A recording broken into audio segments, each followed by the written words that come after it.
Orang dia panggil, orang UMNO, orang PKR, orang Amanah, orang PAS, contoh orang Bersatu, Pejuang, Muda. Ni parti baru pula Hamzah, parti kancil pula Rafizi contohnya. Dia orang Melayu Islam, dia orang Islam lah. Dia orang Islam.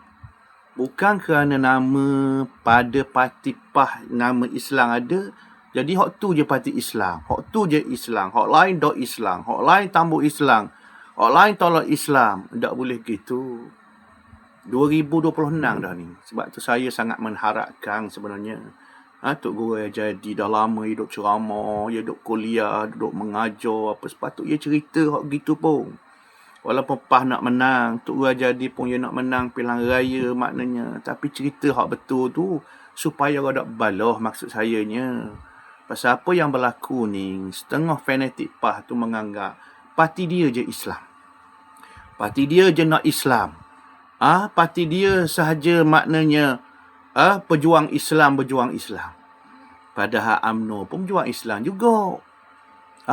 UMNO, Keadilan, PKR, parti lain lah, parti Amanah, parti Bersatu maknanya.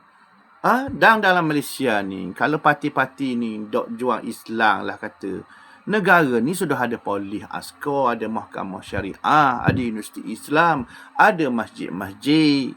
Ada dah Islam diletakkan dalam perlembagaan Islam agama rasmi persekutuan. Kita ada ulil amri agung. Kita ada Perdana Menteri Islam, orang Islam, timbalan-timbalan orang Islam. Ini semua adalah yang panggil tanda-tanda negara ni negara Islam.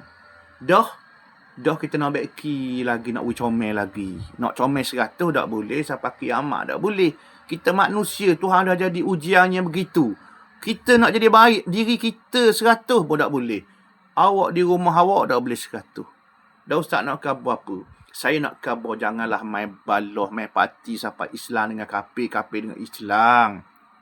Sikit-sikit menggelar orang munafik, sikit-sikit menggelar orang tak berimang, tolak Islam, musuh Allah. Dah buat apa ajar gitu?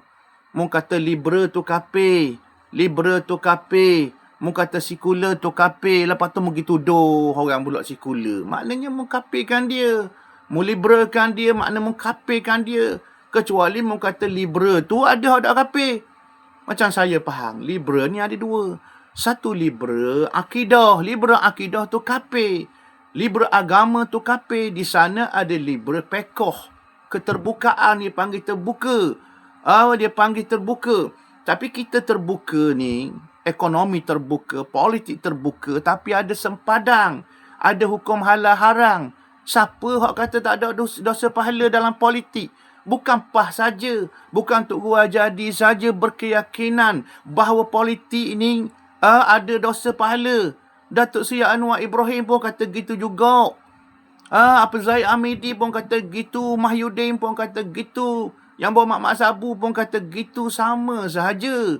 Cuma mu pakai serban, mu pakai jubah, orang ni pakai sokok kadang-kadang. Orang ni tak pakai piyah kadang-kadang. Kerana itu, dah kita orang Melayu. Kita bukan orang Arab nak kena pakai jubah. Nak kena pakai serban ni orang Arab. Abu Jahal, Abu Lahab pun pakai kerana orang Arab pakai serban ni. Dah nak pakai tak apa. Nak pakai tak apa. Tak mau pakai tak apa. Bukan kuat Islam pakai jubah. Tak kuat Islam tak pakai jubah. Tak kuat Islam. Orang buat universiti Islam tu bukan orang pakai jubah buat. Buat bank Islam bukan orang pakai jubah tu buat. Letak Islam agama rasmi dalam perlembagaan kerajaan Malaysia. Bukan orang pakai jubah buat. Bukan ustaz yang buat maknanya. Jadi maknanya. Tapi bukan salah pakai serban, pakai jubah. Pakailah.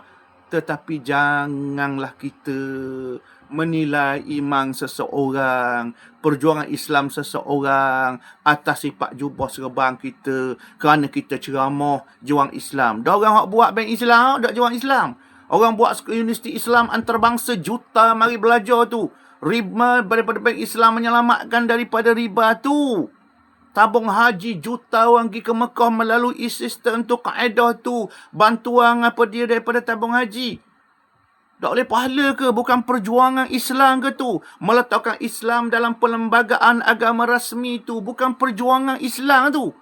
Bukan bakang saja, bukan ceramah saja juang Islam ini.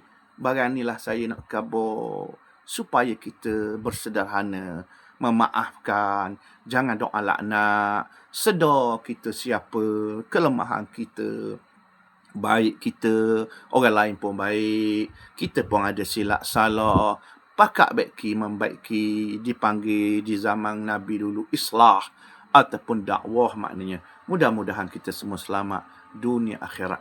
Wallahu ta'ala a'lam.